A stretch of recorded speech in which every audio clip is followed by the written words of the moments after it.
actually did sit across from each other in the House chambers. Somehow everyone wants to get the back row. So that's the prime seats.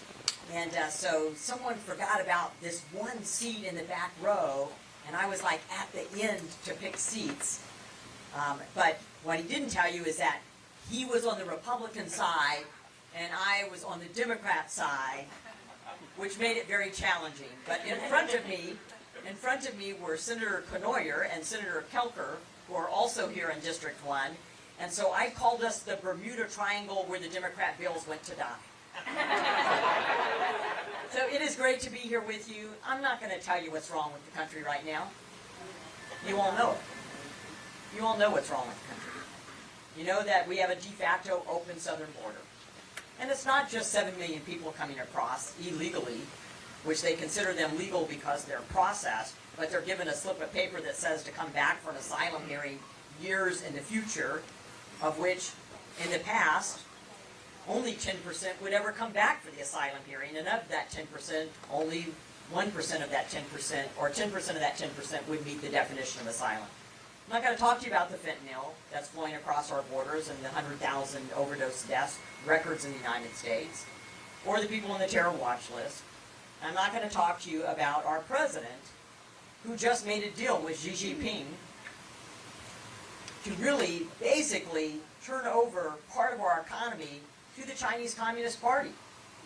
And I'm sure Xi Jinping is salivating at the idea that we're not going to have domestic energy production in the United States because we're going to do wind and solar. And I've got no beef with wind and solar. It's just I like all the rest of it too.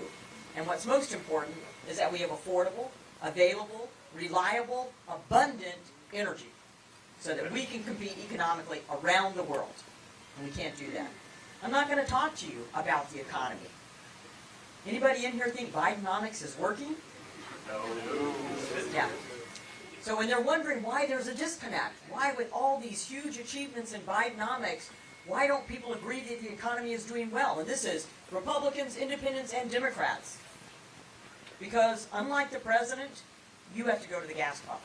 I have to go to the gas pump. I have to go to the grocery store. You have to go to the grocery store. We know that if you're working, your wages haven't kept up with inflation. And they like to tout that inflation is down. Well, inflation may be down, but what's not down? Prices. What's not down? Interest rates. So that's a burden and a struggle to each of us. And people are suffering. And they're hurt. And they're losing faith. And they're losing hope that their government has the leaders that can help them out of this mess and out of these crises. And I'm going to say, I'm embarrassed to say that we in Congress haven't shown them that leadership. If anybody's been watching what's happening in crisis. And let me say, what in Congress, it is great to be in Iowa and out of D.C. because real leadership happens in Iowa. So I think what you're going to hear is that a President DeSantis would not turn over energy to Xi Jinping and the Chinese Communist Party, would not keep a border open and let anybody and anything and turn over operational control of the border to the cartels, would be putting forth pro-growth economic policies where all of us succeed. All of us succeed. So we've got an important job to do in Iowa, and we do it better than any place else in the country. And that is, we show up, we listen, we pay attention, we ask questions. We're going to come out on January 15th, and there will probably be snow, and it will probably be below zero, and we're going to come out, and we're going to show up, and we're going to be voting for the next President of the United States, which is going to be a Republican, in January of 2025. Thank you so much.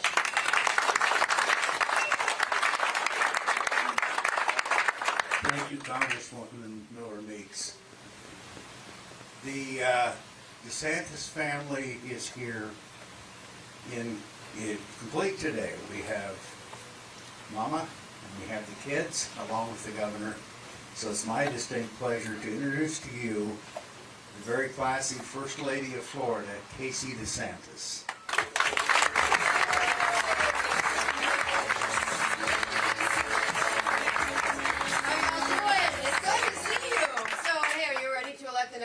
President of the United States? And are you ready to set our country back on a trajectory to greatness? Because we believe that it all starts here in Iowa. That you guys are going to set the tone for the entire nation, and it's an honor and it's a privilege to be able to come out here to make the case for my better half, Ron DeSantis. I have to tell you, though, it's a little nice to be talking to somebody older than the age of 5. So I started early, this morning, very early, at about 5:30 with a 6'5" and a 3-year-old and an all-you-can-eat breakfast at a hotel. And so when you're constantly making waffles that you can put whipped cream on and sprinkles and chocolate chips, and then you get kids in an enclosed space, it's a little crazy. So it's nice talking to adults. It's like you feel like you're the hamster in the wheel a lot of times, making the case over and over. And then adding a little bit of insult to injury, although I love Casey's because I never had breakfast pizza until I came to Iowa, and now I'm hooked, right? So it's one of the greatest things. And I like the name Casey's too, a little partial, okay? So anyway, we just went to Casey's, and the kids look at the candy aisle, and they are like, what is this? And so Ron and I literally, about 10 minutes ago, were walking through, probably saying just one. No more than 20 times, right? Just one. Pick just one. So anyway, so now they're super upped up on sugar. So we'll bring them in a minute, and then you guys can see all the chaos in action in closed areas. But it is an honor and it's a privilege to be here, and I don't have to tell you this. I think that this is one of the most, if not the most, consequential election of our lifetime. And I believe that too for this primary. And I don't believe anybody in an ivory tower up in Washington, D.C. or New York City is going to tell who you should be voting for. It is up to you to make your decision to decide who you want as President of the United States. And I've had the privilege to travel all around this great state. We're almost to 99, not quite, 93 counties. And I've watched as people have been taking literal legal pads and writing out every meticulous detail about all of the candidates and making their case as to why they think they would be the best commander-in-chief. And you owe that to the voters to show up and to make your case. No one is anointed to this. No one's given this. You have to come out and you make your argument, and then the people, they elect who they believe would be the best person for president. And so there's a lot of things I can tell you about the better half. I can tell you about how he's a good dad of a 6'5" and a 3-year-old, and how sometimes even though he comes home late at night, he brings in like brownies and ho-hos and whatnot, and he gives them to the kids, and we go back to that sugar thing again at 8 o'clock at night. You know, he's a really good dad. And the thing of it is we want to hand off this country better to our children than the one that we inherited. We understand that that's all on the line, especially when you look at the indoctrination that's happening in the schools. You look at this border that's wide open and people pouring across. You look at how hard people are working and cannot get ahead.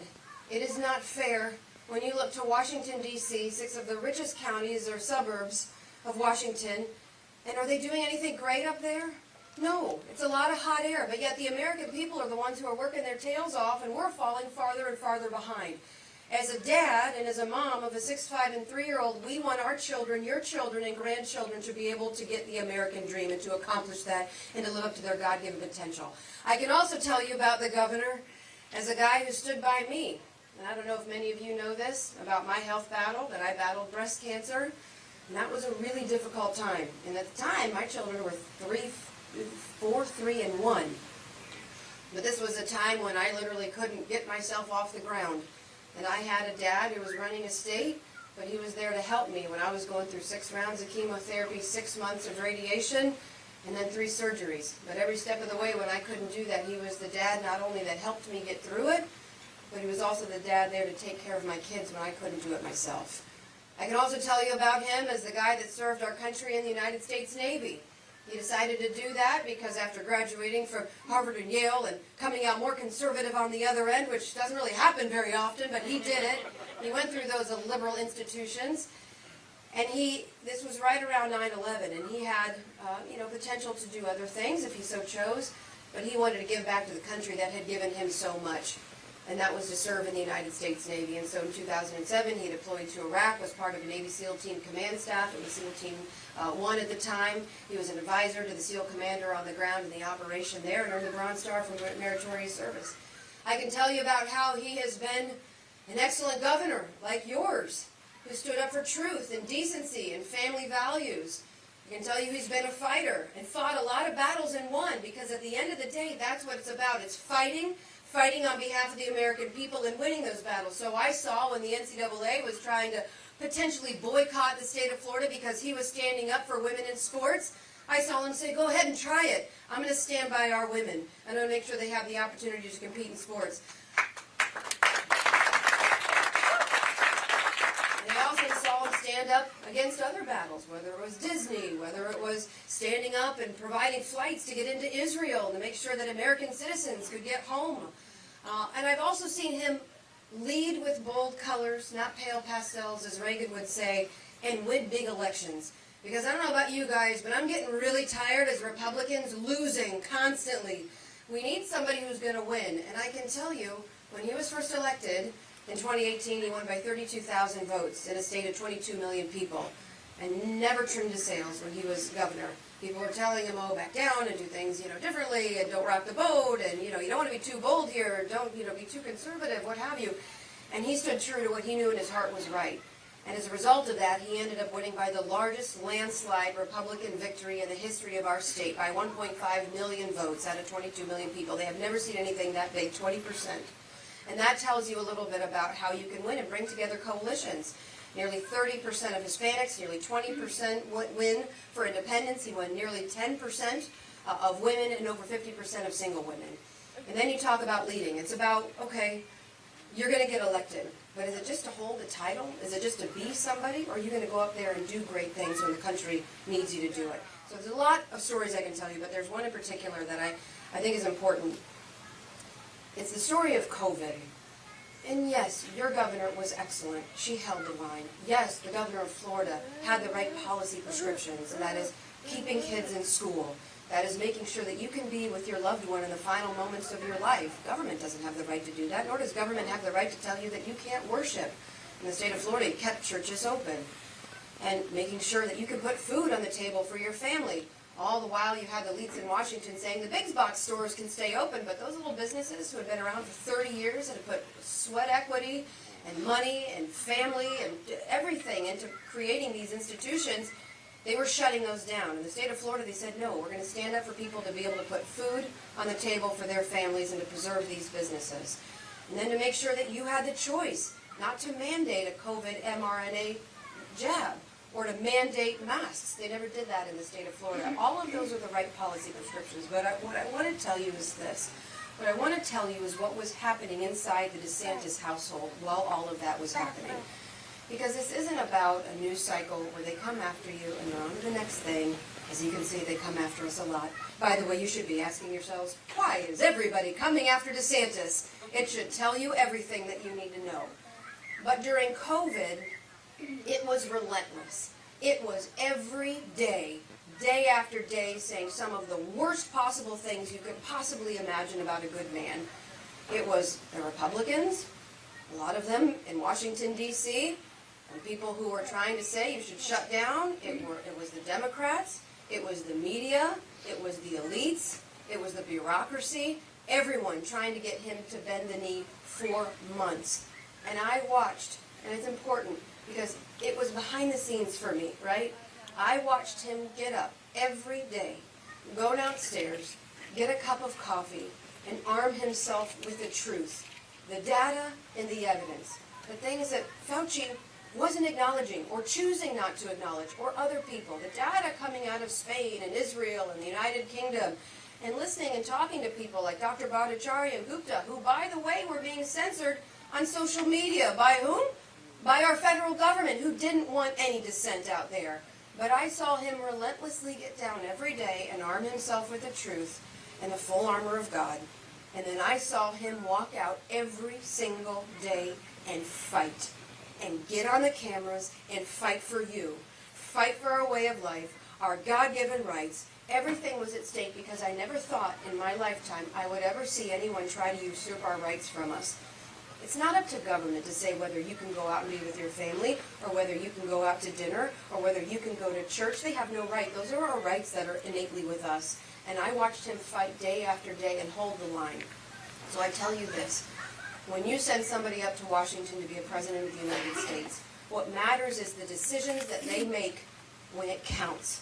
when they're coming after you, when they're doing everything they can to get you to back down. Heck, we had the Grim Reaper standing outside our front door who was saying, shut down the beaches. They tried everything, and I watched for months. He would not quit and never back down.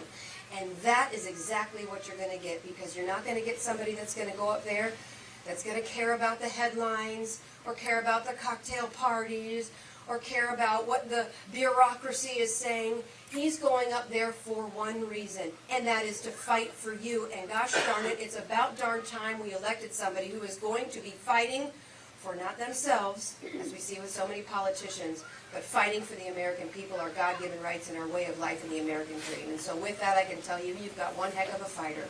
And it's a pleasure and it's an honor for me to introduce to you the next President of the United States, Ron DeSantis. And Mason, and Raymond, and Madison.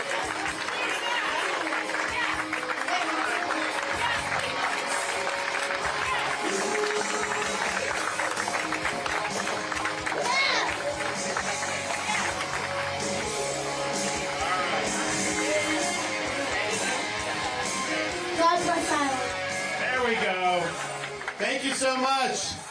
Well, I can tell you this, being in Iowa, you guys have a great governor, and you have the best first gentleman of all 50 states. Kevin's a great guy, but Florida, we have the best first lady of all 50 states, and I think you saw that right now. So thanks, guys. Appreciate you coming out.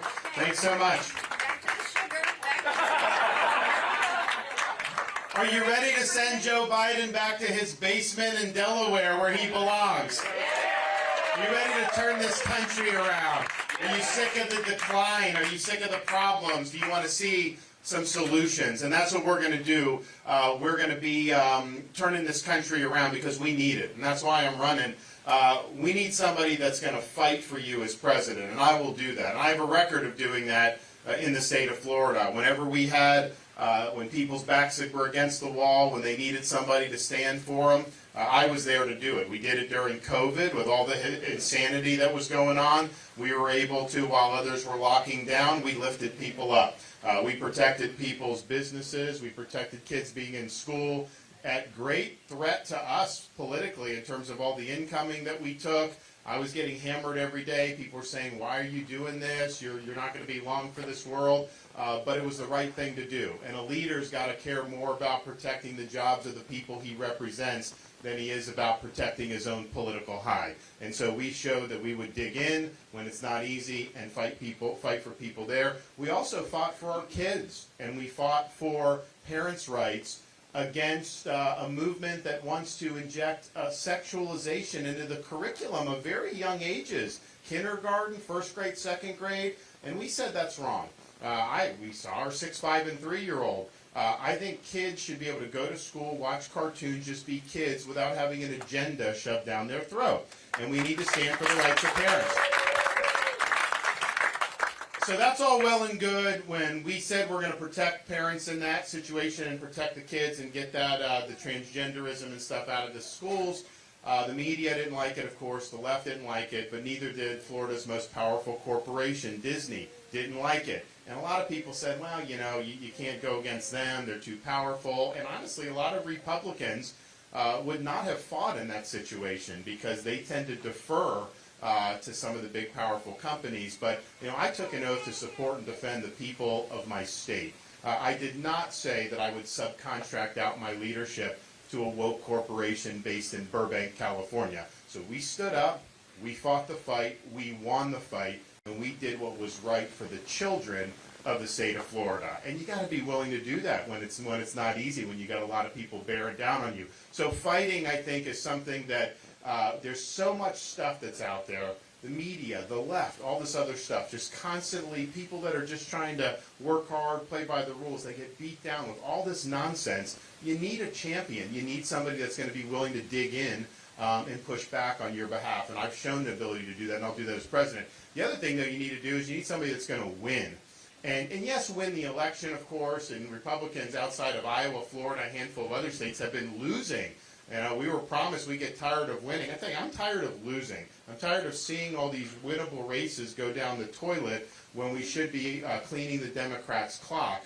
And yes, in Florida, we were able to, in our re-election, take a state that had always been decided by 1 point. It's one of the closely divided states in the country, and we were able to win the greatest Republican victory in the entire history of Florida, 1.5 million vote margin, 20 percentage points, and even winning urban areas like Miami and Palm Beach, which nobody thought was possible for a Republican. And we didn't do that by contorting ourselves into a pretzel, trying to put our finger in the wind. We did that by leading unapologetically, by being bold, by standing for the truth, and by delivering results. So that is definitely part of it. But I think an even bigger part of it is winning these battles on all these different issues. You can have good campaign slogans, but you got to actually deliver and get it done. And in Florida, I can tell you, I'm the only candidate running for president that I can say this. In Florida, we came through with 100% of our promises.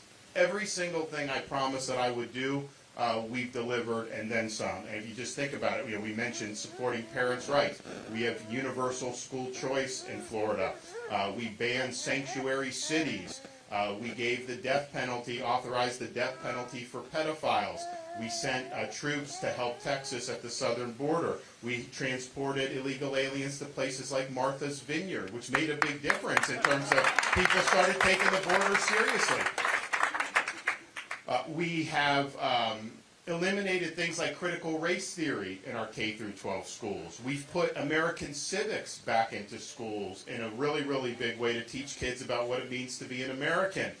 We have given, not instead of defunding police like some of these other places were doing, we ban local governments from defunding police, and we ensure that anyone that tries to riot, loot, or engage in mob violence doesn't get a slap on the wrist like they do in Portland, but they get the inside of a jail cell where they belong. And the result of that is Florida's crime rate is at a 50-year low, and since I took office as governor, violent crime is down 35% at a time when it's been up in many other urban places throughout the country. We have eliminated things like ESG, this environment social governance movement, which is basically trying to take corporations and having them impose a leftist agenda on society. You didn't vote for any of these people.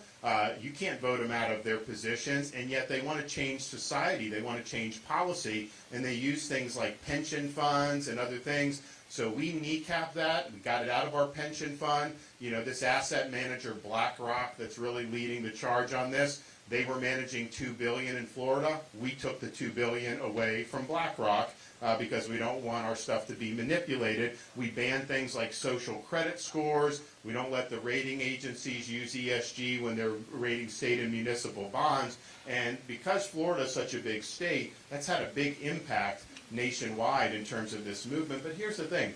My job is to protect your freedom. And yes, that means vis-a-vis government, of course. You got to keep government in bounds. You got to hold government accountable if it gets out of bounds. But if these companies are colluding to erode freedom, you can't just put your head in the sand and act like that's all hunky-dory. You've got to be willing to stand up and combat that as well. So we've been able to do that in a really, really big way. We've also eliminated this so-called DE&I from our public university system. They say it's diversity, equity, and inclusion, but it's really ideology, and the way it's practiced is discrimination, exclusion, and indoctrination. And that has no place in our public institutions with your tax dollars. We've also done things with higher education to say, especially on these state universities, if you're funding it with tax dollars, they should not be indoctrination centers. They should be focusing on the classical mission of the university, the pursuit of truth, preparing the students to be citizens of this republic. So in Florida, we now have all tenured professors must undergo review every 5 years and can be let go for poor performance.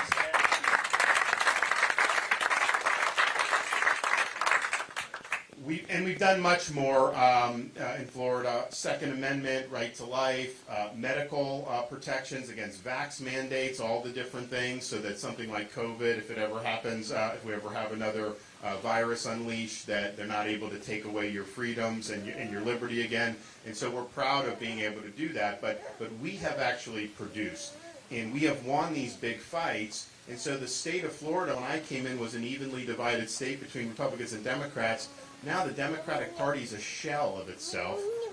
We have way more Republicans than Democrats in Florida, and that was never true for all of history until I became governor. And we have actually beat these people across all these institutions, and that's what we need. Otherwise, we're just going to be resigned to the managed decline of this country, and that is not going to work. Final thing you need is you need somebody that's going to be willing to lead. And leadership is not entertainment. It's not about the show. It's not about generating clicks. It's about setting forth a vision and executing on that vision when it's not easy. When the wind's at your back, it's easy to do. You can be, that's just being a front runner. You can go out there and do that. Now the question is, we know the direction we need to take this country. There's going to be a lot of people that don't want to see that happen. Are you going to be somebody that's going to have the fortitude and the skill to be able to push through that and get the job done? And we showed that we can do that in Florida, and we will do that as President of the United States. I mean, one example of this, you see, you have Xi Jinping coming in from China to San Francisco. And actually, it caused California to clean the poop off the streets in San Francisco. That's like the only thing that's made them do that. So they do this massive cleaning. You don't know that there's all the drugs and defecation and homeless and all that. And they're doing this, and they're basically just like serenading this dictator. And you see there was a lot of corporate CEOs. They gave him like a hero's welcome for American CEOs. You think so? But we know that China is an adversary. We know it's not in this country's interest to be economically dependent on China. We know that we have to have a stronger military so we can deter their ambitions to dominate this planet. And yet, when you take positions, though, it upsets some of the business guys, Wall Street. They don't necessarily like it. In Florida, we said we got to protect our people, so we banned China from buying land in the state of Florida. They don't get farmland. None of that.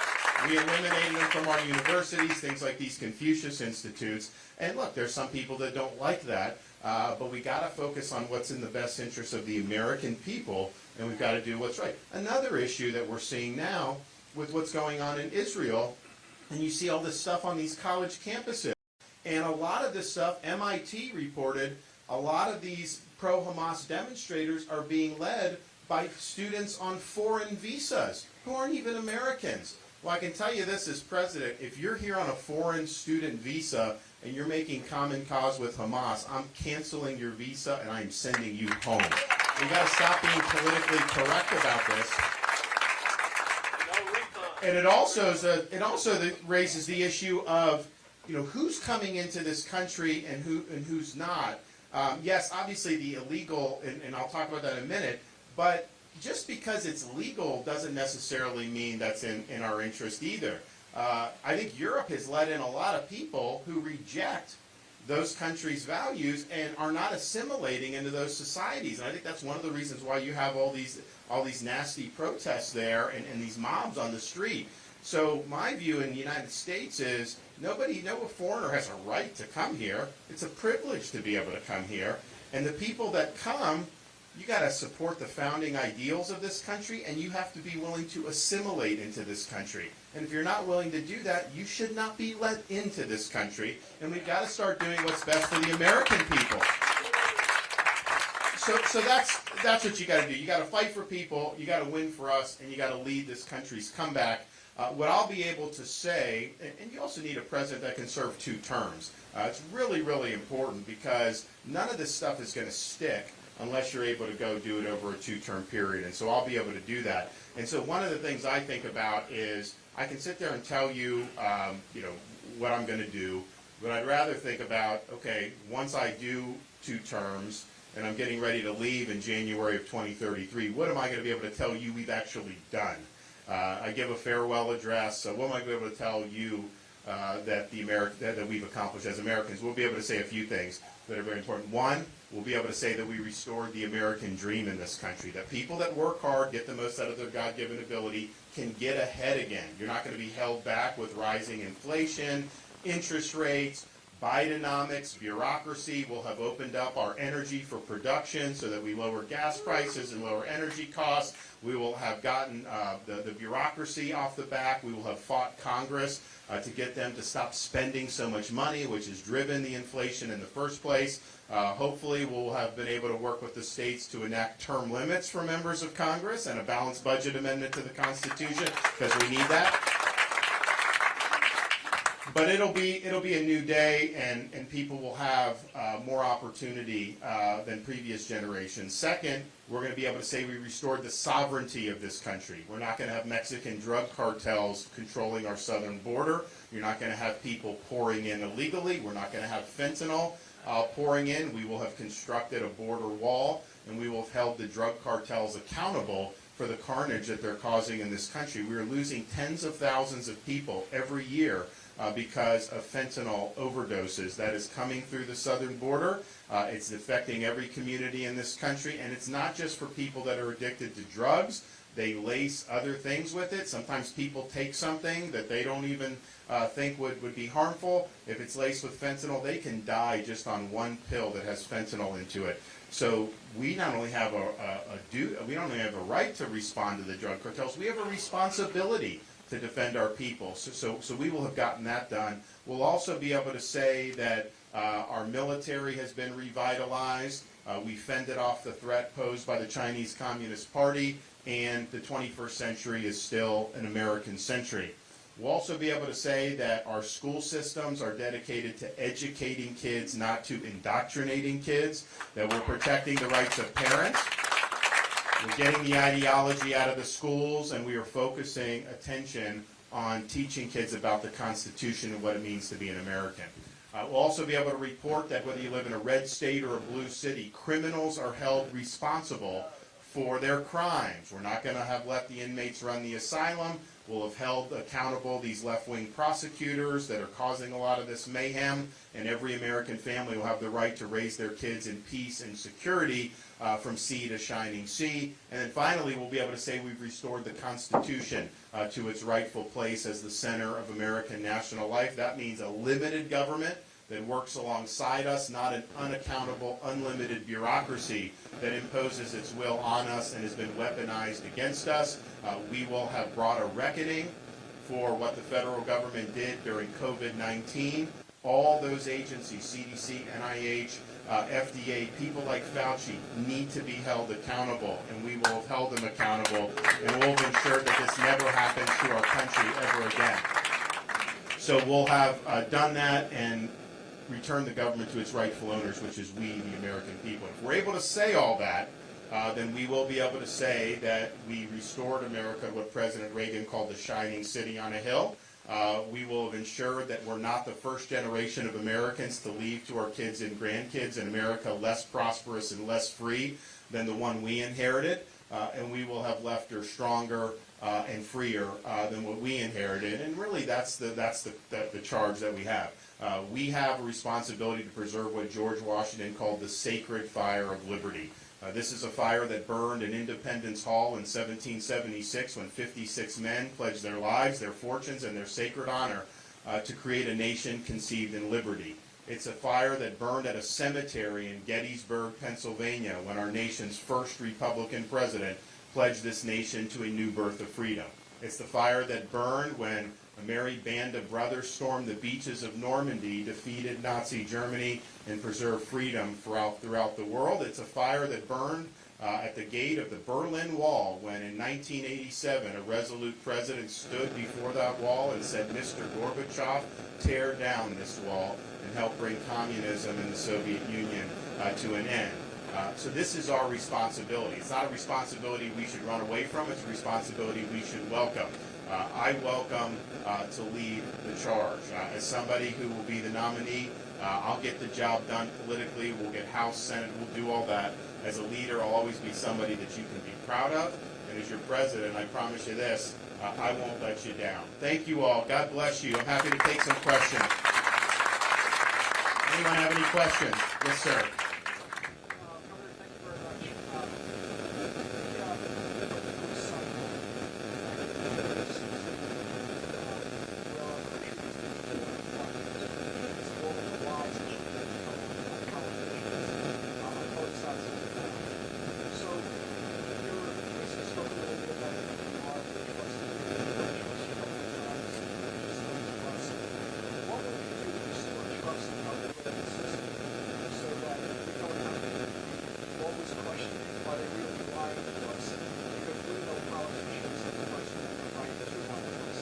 It's going to be done through producing results.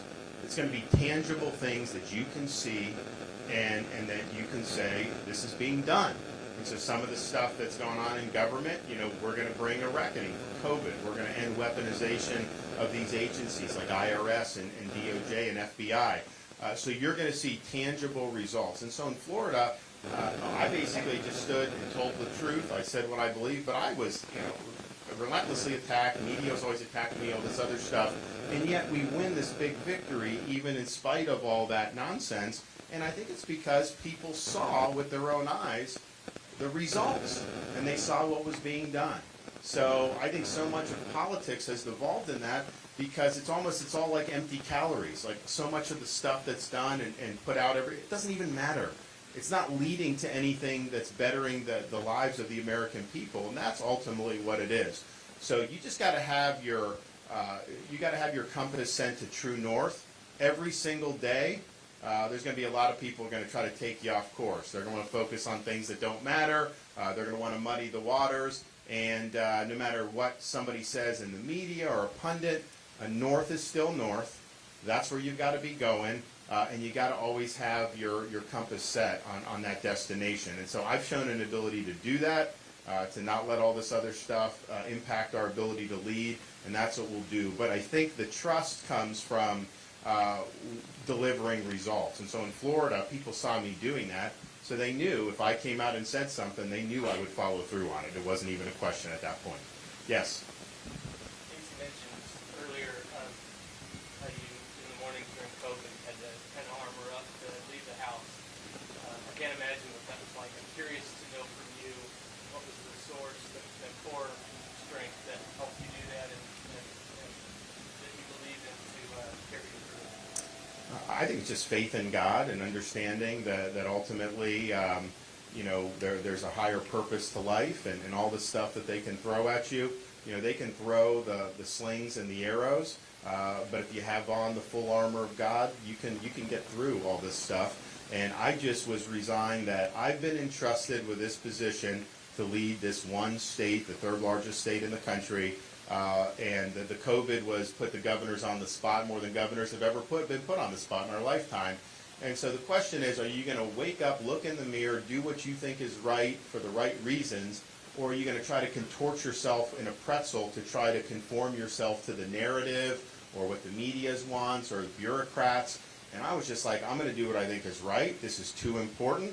And if it doesn't work out for me politically, that's fine. But I would hate, and I would always be able to wake up in the morning and look and say, you know what, I did the right thing. I would have no regrets.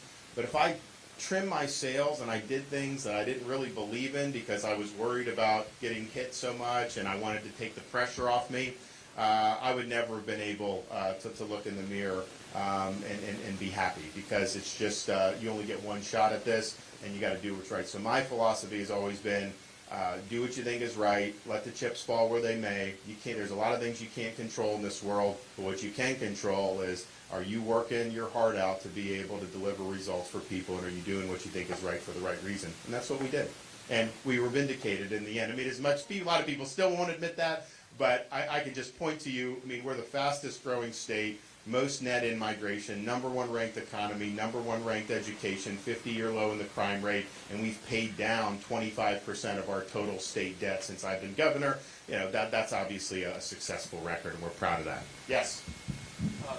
Actually, we got to steal a question from the gentleman next to me. He wanted to know what your favorite ice cream flavor is. And then my question is, you see a lot of folks on the left and the right throw around the term fascism, kind of loosey-goosey, and it feels like it's kind of loosey meaning. So I was hoping you could maybe shed some light on that. How do you define that? What are you looking for? What are you going to do about that? Because I think people are right to be concerned about that. Right. Well, look, in terms of the ice cream, I mean, it's fun. I'll tell you what, there's good ice cream here. I mean, it's really, really good. Probably I would do cookies and cream would probably be my favorite. But our kids, they like whatever looks the best. So we actually got them ice cream last night. We did the Family Leader Forum in Des Moines. And you know, they got like the purple whatever with the marshmallow, and like that's what they love, right? So we did that, and it's fun. Look, when they use these terms, to me, when they call you these names, that just means you're winning. Because this is ridiculous that like, you know, people would lodge some of this stuff at me or other or whoever you do. So if they can beat you on the substance, they will beat you on the substance. And they will argue why what you're doing is not right. But usually I feel if they just try to start calling you names, you know, that's the equivalent. You know, they say that if you're doing a trial and you're an attorney, you know, if the facts are on your side, hammer the facts. If the law's on your side, hammer the law. If neither are on your side, just pound the table. Well, to me, that's the political equivalent of just pounding the table. And you get a lot of rhetoric. The media amplifies a lot of this rhetoric with false narratives. I mean, I just thought about, I don't know if you guys saw, Major League Baseball said it's going to bring the All-Star game to Atlanta in, I think, 2025. And the reason why that's noteworthy is because Major League Baseball was supposed to have the All-Star game in Atlanta a couple years ago. And then what happened was Georgia did, because, you know, Georgia's election in 2020, you know, there was how that was done. A lot of people were like, well, wait a minute, this is not the way elections should be done. So there was a movement to fix some of this stuff. And so they passed a bill to reform, to make it more transparent. And it was just a good bill. And so Governor Kemp signed it. And the media, the left, they created a panic about this. They were equating that to Jim Crow laws, which were basically not allowing people to vote based on race. And corporate America got involved in this. Coca-Cola, Delta, all these companies condemning the law without even really reading it, buying into these narratives. And so Major League Baseball actually moved the All-Star game from Atlanta to Colorado over this. Well, it turns out they've now done some elections, primaries and general elections, and they've had like record turnout from people of all different races and backgrounds. So it was a total sham. It was a total hoax. But yet, people were being equated, you know, to being like segregationists. So much of this rhetoric is just totally off the chart. Anytime you hear that, that should be a sign to you that the people lobbying those accusations don't have the facts on their side, and they're resorting to name-calling, and they think that that somehow is going to be enough to win these political arguments. I think we're done with all that. I think we know how the left operates. I think we know these things as a bunch of hogwash, and so stand for what's right, be right on the issues, speak the truth. Most people at this point, I think, discount the nonsensical rhetoric. So that's just what I would say about it. Yes, sir. I guess the thing that bothers me the most about what's going on in D.C. right now is the United States is going down a financial way, okay? You've got a president right now that keeps sending billions upon billions upon billions of dollars to help this country and to help that country and to help this country. When is enough to where we as citizens of the United States start helping our folks? You know, let's get these homeless people off the streets and out of the woods. Let's get them in homes. When do we say enough is enough and start helping our own people? When you guys say enough is enough with your votes. I mean, I think that if you look, there was a country was going in the wrong direction in 2022. Most people believe that. And yet a lot of these, almost everyone got returned to office. And it was very, I mean, Republicans should have been able to win a huge number of seats given the direction of the country. And I think part of that is self-inflicted wounds by the Republican Party, for sure. But what you have in D.C. is you have people that do not care about you. They care about their agenda. How else could you allow 8 million plus illegal aliens to come through our own southern border? Now, I support standing with Israel. I think they have every right to defend themselves to the hilt against Hamas. But one of the things I thought of as soon as that happened was they have some of the best border security in the world. And yet you have essentially 20 to 30 9/11s in one day based on the size of their population. Well, if Hamas can do that to Israel, you don't think people are coming across our border that mean this country harm? Of course they are. So that's happening, and yet the people in D.C., they just kind of shrug their shoulders. All the higher prices that you're paying, interest rates, all this stuff is because of what people in D.C. did. starting with COVID, March, and it's both parties, by the way, Republicans and Democrats, starting March of 2020, they borrowed, printed, and spent trillions and trillions and trillions of dollars, and it was not the right thing to do. Of course it was going to lead to inflation. You can't just print and print without it leading to inflation. If you could, why not just print 20 trillion or 30? I mean, if that's all you needed to do, then it'd be very easy to create prosperity. So they've dug us into this mess with what they've done. The Federal Reserve as well, which has totally botched this. And so you need somebody to bring leadership to this, to focus everything on the American people and what's best for our country. But left to their own devices, what happens in D.C. Is not what the public wants. D.C. actually has done very well. So I think 5 of the 7 wealthiest counties in our country are suburbs of Washington, D.C. And that's only because of the largesse and everything that's being pushed around there. That's why that's happening. And that's just unacceptable. So you need leadership and you need to get it done. Yes, ma'am.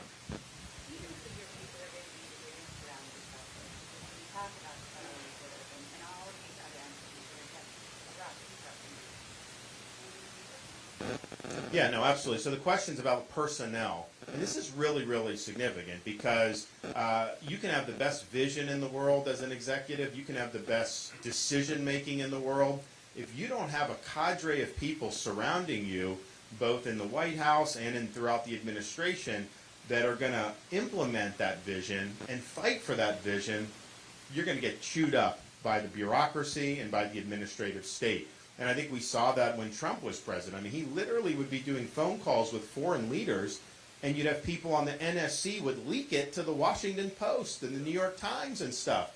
And so you've got to come in, and part of that is because he kept all these Obama holdovers in the NSC. You cannot do that. All the Biden people, when I'm president, are gone on day one. I'm not dealing with them. But what you have to have, though, and I think I've shown this in Florida, is people who come, they've got to be coming for the right reasons. So, for example, I don't think you can just recycle a bunch of people from D.C. We're going to inspire people from all across the country to pick up their families, move to the nation's capital for 2, 4, 6, 8 years, whatever they can, do the people's business, change this government, this bureaucracy, return power to the people, and then go back and live under, hopefully, a revitalized America. It should not be just you go in, you stay in the swamp, and you do that. If it's all the D.C. people, there's no incentive for them to change anything. So that's one of the things we're going to do. The other thing is there's certain positions that are going to be really critical. Attorney General, FBI Director, so on and so forth. You've got to have people that have backbone, that are going to dig in and know if you're doing the right thing, you are going to be attacked in D.C. The people in Washington are not going to like you. That's just the way it is. And so if you're somebody that's trying to be liked in Washington, then you're not going to be effective. So, for example, in Florida, my Surgeon General of Florida is a guy named Dr. Joe Latipo, and we brought him in from UCLA during COVID, and he was one of the very few who would stand up from the very beginning against lockdowns, forced masking, school closures. And when I came, I said, Joe, you're going to be the only person in a position like this in the country probably that's going to be willing to take those positions. So I had been taking those positions, but a lot of times I didn't have doctors that would back me. Privately they would, but they were too scared to do it publicly. And I was just like, so just so you know, you're going to get incoming. And he was like, yeah, that's fine, no problem. And so sure enough, he gets in, there's big hysteria, all this stuff. But then as things went on, I would see him and I'd say, hey, I haven't followed what you've been doing in the last couple of weeks, but I know the media is attacking you, so you must be doing a good job because that's the feedback that you get. And so he gets that and he understands it. But that's really what you need to do. You've got to have some people that are going to be willing to do that. Otherwise, you're just not going to end up changing things. And the reality is, when Trump ran in 2016, one of the things that I supported him the most on was draining the swamp. And that was one of his big promises. But the swamp's worse today than when he took office. That's just the reality. He didn't do what you needed to do. And part of it is, I don't think he had the right personnel. One of the reasons why people say, oh, well, you should just wait your turn and all this. Let Trump. Part of the reason with Trump is, I don't think he can get the personnel to work for him after all that's happened, after how he's treated some of these people. And if you can't do that, you cannot drain the swamp. That's not going to be possible. So So we're going to be able to do that, but that's because we're going to be very attentive to the types of people. And then me as the president, I'm going to be focused and disciplined about unraveling the amount of power that this bureaucracy has accumulated and returning it to the people. That's not something you can just flip a switch on. They're not just going to willingly give it up. I mean, we're going to have to push all these different levers, and this is going to be serious battles, but we've got to do it. Our founding fathers did not create 4 branches of government. They created 3 branches of government. Now we have this administrative bureaucracy that exists regardless of the outcome of elections. And some of them didn't even, and one of the things with the 2016 election is they didn't like that Trump won, and so they worked to undo that. And they worked to kneecap him, and that is intolerable. We can't have that. So we'll fix it, but it's not going to be something that's going to be easy. It's going to be something that you've got to dig in, and you've got to be focused at the task at hand. Yes? One of the things you mentioned was term limits for Congress, and I totally agree, except the lobby seems to control an awful lot of what happens. So that's all part of the swamp, but I hate for the lobby to do that. So that's a great question. So term limits, I think most people agree with it, but one of the arguments against it was, well, if you do term limits, then the lobbyists are just going to run the show. First of all, I can tell you, the lobbyists already run the show in D.C., so don't tell me it's going to be much different. Second, I can just tell you in Florida, we have term limits for our legislature, and it works. And it's better than having people that are there for 40 years and they accumulate their fiefdoms, and it's more about staying in office than actually delivering results. So for example, in Florida, you get elected, you can serve 4 2-year terms in the House and 2 4-year terms in the Florida Senate. So you go in, they already identify who's going to be a leadership for that class, so everyone knows who the speaker will be, and you're a speaker for 2 years, or you're the president of the Florida Senate for 2 years. So your incentive, knowing you're going to be leaving office, is to leave a legacy, to get things done, not to just keep yourself in office for another 20 years. So I think the incentives are so much better. I do not think that would cause the lobbyists to have much more power than they already do. But the easiest thing to do to reduce the impact of lobbying is to reduce the size of government. When government gets involved in everything, people are going to hire lobbyists to represent their interests. And if we had a limited government, there'd be much less reason to lobby. People lobby because it's like pigs at the trough. You've got all this money sloshing around. You have Congress picking winners and losers, the bureaucracy picking winners and losers. So of course people are going to hire to be able to defend themselves. Yes, sir. First off, using me a lot more than me on. Thank you. It shows your focus and how working on the job. Second, what's your thoughts on what ways to raise is to spread it out and send it on the areas that should be located. 100%. Yeah. USDA, they have no purpose in Washington. No, I agree. So the question's about part of Drain the Swamp is just to get these agencies out of D.C. as appropriate. Well, DOE, we would just eliminate, hopefully. We don't need to get, so yeah, we'll get it out of Washington. But yeah, I agree. I think that what's happened in Washington is you've had an accumulation of power, but then you have the people that are part of that are very monolithic in their political outlook.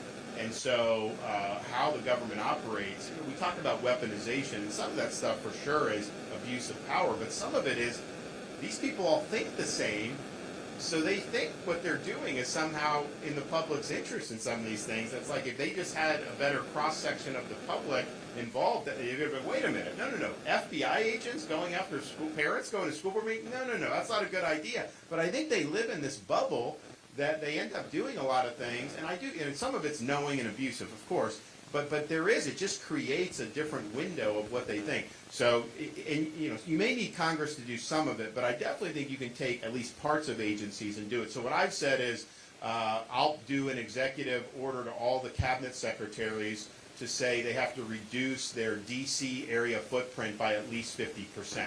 And so that can involve laying off people, it can involve transferring people, it can involve a whole host of things. They can figure out how to do it, but we've got to do it. There's way too much accumulation in D.C. Our founders would not have wanted this. This is not the way their vision for this. So yes, I think those would all be very positive reforms. Yes, sir. Last question. So you talked about getting rid of the swamp.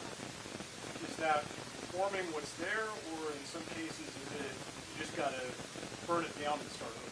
Well, look, I think that you have some that I think can be reformed, and you have some that are probably beyond reform. I mean, I think that there's no question.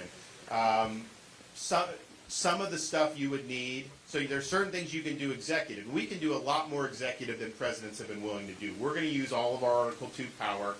You're going to see right out of the gate, you're going to see a lot. And I think people are going to be really happy with what we do. Some stuff would require the Congress to do. I mean, Congress has authorized and put in statute some of the things that the federal government is doing. Anyone that tells you a president can just unilaterally overturn a statute's not being honest with you. So you need to work with Congress on some of that stuff. And we will do both. You also got to figure out how do you actually get some of this stuff done instead of just posture with it. So, for example, we're going to take the Senate. We'll have a bigger majority in the House, but we're not going to probably have 60 Republicans. So there are some things you may be able to get Democrats to do. I think you actually can get some Democrats on the border now because it's so bad and their constituents are facing it. But in terms of reducing government, I don't think you get a single Democrat for any of that. So how do you do it? You got to put it in the budget reconciliation where you only need 50 votes in the Senate. We're going to reverse Bidenomics, reverse the Green New Deal, do all that's going to save trillions of dollars to be able to do that, and that gives us an opportunity to then move the direction that we want to do.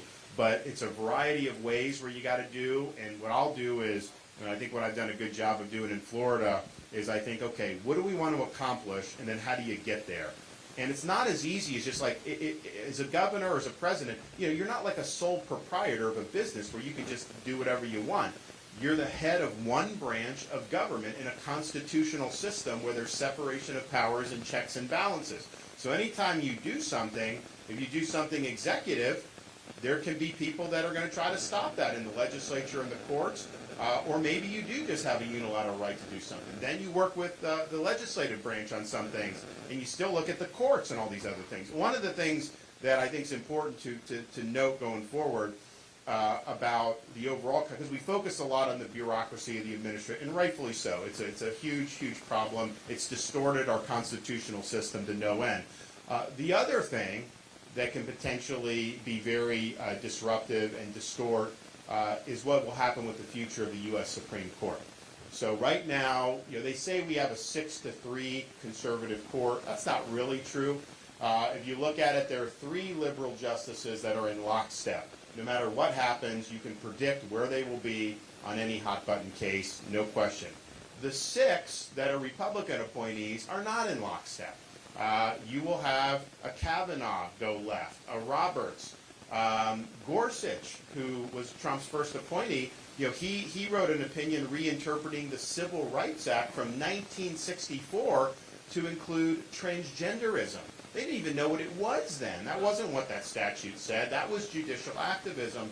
And so you see that. So you basically have 2 justices, Clarence Thomas and Samuel Alito, who are 99.9% they're going to get it right. And so you can just mark that down. I think the other 4 are a variety of getting it right, and most of them get it right more than not, but there have definitely been cases where they haven't done that. Why does that matter? Because the court is better today than it was 10 years ago, thanks to being able to replace Justice Ginsburg. But I think you serve 2 terms as president. Who are the justices that are most likely to be replaced at that point? Probably Clarence Thomas and Samuel Alito. Here's the problem.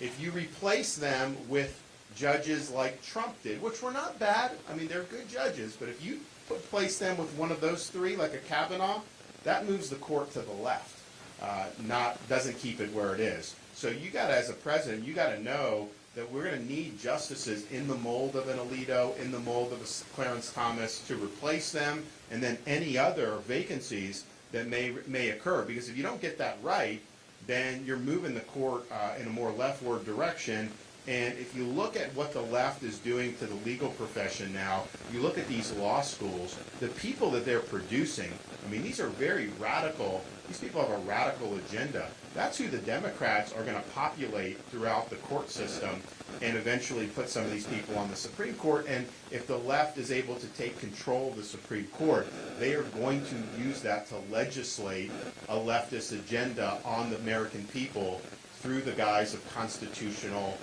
interpretation and law. And it's basically amending the law and amending the Constitution. That's a huge, huge risk for our freedoms. And so if we don't get this election right, and I think I'm the guy that can do it, both win the election but also do all this stuff, the courts and the administrative state. But if we don't do that, you're going to have freedom under attack by a runaway bureaucracy, which is only going to get worse, and probably a Supreme Court that is going to end up having a functional liberal majority, within the next 4 to 8 years. And so Katie barred the door on your liberty if that was happening. So good news about being an American, you have an ability to make your voice heard. So it starts on January 15th in the Iowa caucus.